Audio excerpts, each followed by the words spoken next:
c'est vrai il doit y avoir un dialogue entre les institutions moo gën ñuy xeex ci seen biir mais man li ma jàpp mooy que les questions politiciennes waruñu jël le pas sur les urgences actuellement les urgences yi ñëpp xam nañ ko on ne peut pas envisager de régler des questions économiques des problèmes économiques kenn du ko régler avec des solutions politiciennes donc de part et d'autre il faut que ñu xam ne sénégalais yi dafa am lu ñuy xaar sénégalais yi nekk tey jii ci biti li ñuy xaar ñëpp xam ne mooy une justice mooy le grand chantier de la réconciliation nationale mooy le chômage massif chômage bi bari na trop mooy la précarité mooy le secteur privé aujourd'hui bi nga xam ne dañ koy wër ci Sénégal fi mu ne secteur privé yëpp a ngi jooy presse bi c'est vrai que ñun la ñuy dégg sama mbokk journalistes yi waaye secteur yëpp a ngi jooy parce que les gens attendent une direction loolu je pense que ne wax dëgg yàlla c'est pas trop demandé li Sénégalais yi daj pour nguur gi accès au pouvoir mosuñu ko daj pour nguur accès au pouvoir donc seen responsabilité la seen droit la ñu am ay attentes yu fortes donc nañu jublu ci liggéey boobu yaakaar naa ne moom moo ëpp solo di wax beneen xeetu wax bu mën a doon. mais est-ce que yellul tam yoo xam ne bu dee dénk nañ leen fukki at ak ñaar bu pare ñu woo leen laaj leen naka la ñu yore voilà la reddition des comptes. mais kan moo wax le contraire ñun on veut une reddition des comptes à tout point de vue sans exclusive loolu moo tax affaire ONAS bi jaaxal ñu parce que dañoo dàq Cheikh Dieng téye Cheikh Tidiane Dièye wala loolu du am du dóor doom làq doom nan ngeen ko jàppee dóor doom làq doom la donc dans ces moments aussi je pense que la presse doit jouer son rôle et la presse son rôle c'est pas d'être pour ou contre la presse elle est très attendue dans ces moments-là moment de transition yi moment de crise multiforme multidimensionnelle presse bi dafa war a xam ne kenn moomu ko kenn tëggu ko warta waxal kenn warul fay bor ci wax waru cee leble donc la presse doit jouer son rôle fondamentalement donc loolu aussi je pense que c'est pas trop demandé à la presse. Mais bien sûr l'Assemblée va être dissoute, c'est une tradition. Le gouvernement dafa bëgg une cohérence entre moom ak li nga xamante ni loolu la dig Sénégalais yi donc l'Assemblée sera dissoute naturellement maintenant si l'Assemblée est dissoute dañuy demaat rek ci Sénégalais yi waxtaan ak ñoom donc le pouvoir actuel pense aller chercher une majorité boo xam ne dina ko permettre li nga xamante ni loolu la wax ak Sénégalais yi mu mën ko doxal loolu kenn mënu ko koo tere. Merci les gars. Les pays pour ñu rapatrier Sénégalais yooyu indiwaat leen loolu yëpp am na solo waaye xanaa ki dawoon jël ba kanam pour nga xamante ni daanaka risque yu bëri la jël pour tukki ngir wuti lu ma am boo ko dellusee xanaa di nga ko jox loo xamante ni loolu la mën a téye dégg nañ fi déguerpissement waaye kenn déggul ba tey recasement donc loolu moo tax tey jii le problème mu émigration clandestine bi gën a am doole.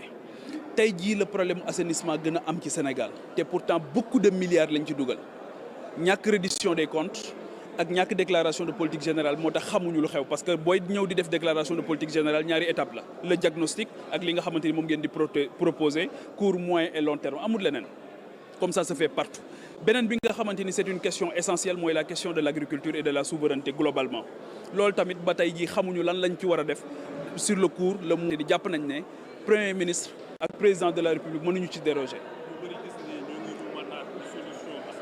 beneen bi ma eggale beneen bi nga xamante ni dafa am solo te mu nekk une question qui interpelle les Sénégalais ñett laa koy tënk bu njëkk bi mooy l'affaire Cheikh Dieng affaire ONAS dañ cee gis la daan xewati mooy dóor doom làq doom parce que dañoo gis Cheikh Dieng ñu dindi ko ba pare téye Cheikh Tidiane Dièye loolu xamuñu lan moo ko waral beneen bi nga xamante ni tamit am na jaaxal ñu trop mooy affaire Azer bi boobu tamit dañ cee gis une volonté boo xamante ni manifeste de ne pas mettre la lumière sur cette affaire-là où des Sénégalais se sont sentis lésés dem ARCOP jox leen dëgg et finalement rien n'a été fait beneen bi nga xamante ni jàpp nañ ne dafa menacer suñu cohésion nationale bëgg a remettre en cause suñu vivre ensemble mooy l'affaire Cheikh Oumar Diagne jàpp nañ ne bu fekkee ne président de la République ak le premier ministre ñoom ñooy protéger Cheikh Tidiane Dièye ñoom ñooy protéger Cheikh Oumar Diagne mais nañ ko wax Sénégalais yi ñu xam fan la ñu jëm parce que yooyu c'est des questions qui semblent anodines mais c'est des questions importantes ay mbir yu am solo la yoo xamante ni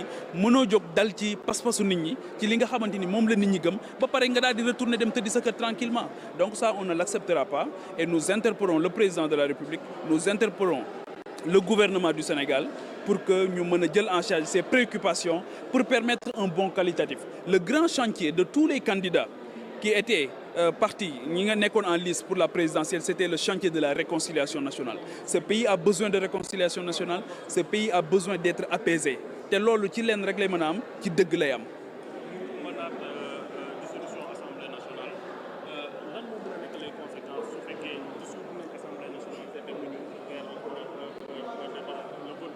Oui, mais xam nga loolu ñoom dinañ mën a trouver ay solutions sur le plan juridique ba jàpp naa ne defuñu ko teg ko ci seen bakkan jàpp naa ne defuñu ko teg ko ci politique politicienne waaye képp koo xamante ni ñëw nga nekk jël am pouvoir sénégalais yi fal la di nga soxla nag une majorité boo xamante ni moo lay permettre nga mën a dérouler say politique. loolu jàpp naa ne wax dëgg yàlla kenn mënu leen a tere ñu dissoudre assemblée nationale parce que loi moom moo leen ko permettre kenn mënu leen tere aussi ñu bëgg dem wuti majorité pour mën a diriger Sénégal. Loolu c'est le droit le plus absolu.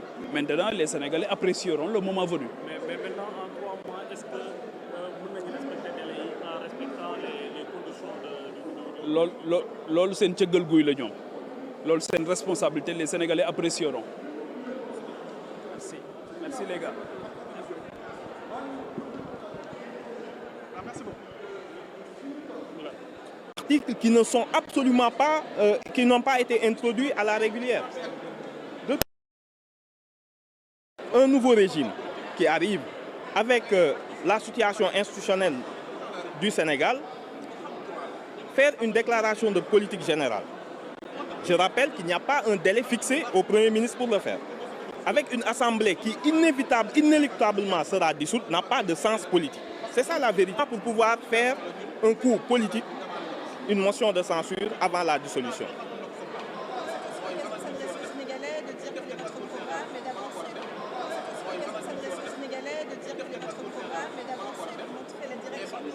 Oui, mais vous vous rendez compte, cette séquence nous montre quoi en réalité?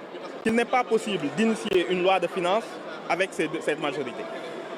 Sinon, le pays va encore être plongé dans une crise pendant plusieurs mois et il est évident qu'avec cette majorité ici à l'Assemblée nationale, la loi de finances sera rejetée. Voilà le fond de l'affaire.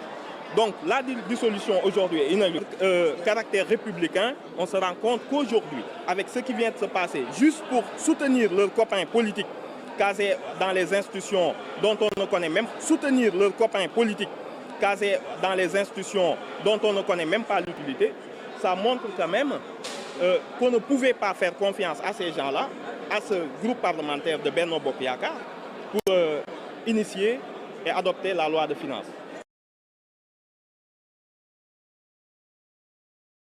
On est dans un climat de crispation politique intense. Vous arrivez au pouvoir avec un blocage des institutions. Mais cette crispation était dans l'ordre dû aux multiples turpitudes constitutionnelles du président Macky Sall. C'est pour ça qu'on se retrouve dans cette situation et qu'il nous faut régler. Il ne faut pas qu'on reporte l'Assemblée nationale en 2025 parce que ça va nous rattraper en 2029, etc. On aura chaque année une élection présidentielle 2024, 2025-26 une élection législative et 2027 une élection locale.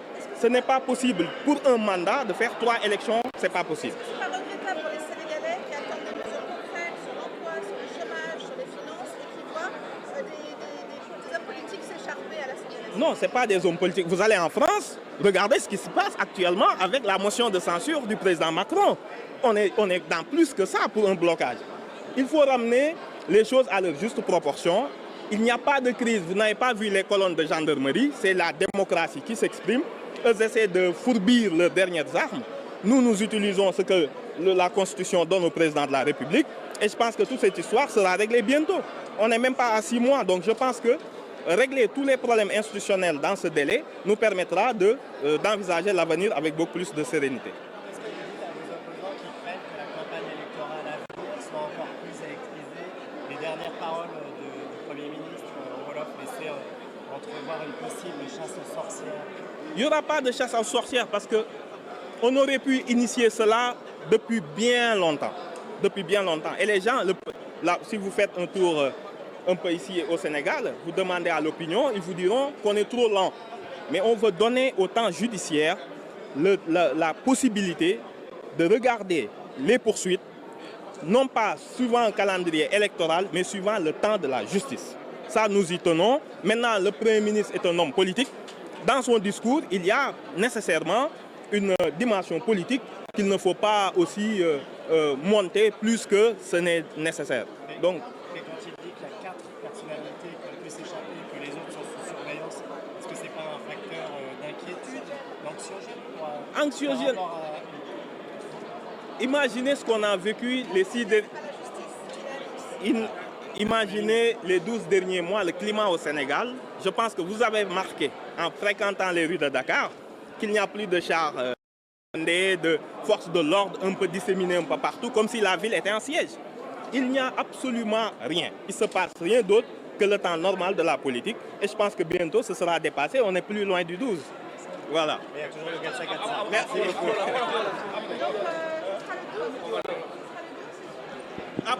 Pour l'instant, je peux...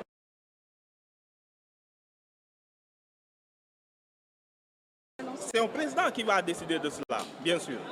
honorable tey ci wolof rek la troisième session extraordinaire bi nga xam te président Bassirou Diomaye moo ko organisé est-ce que mënees wax ni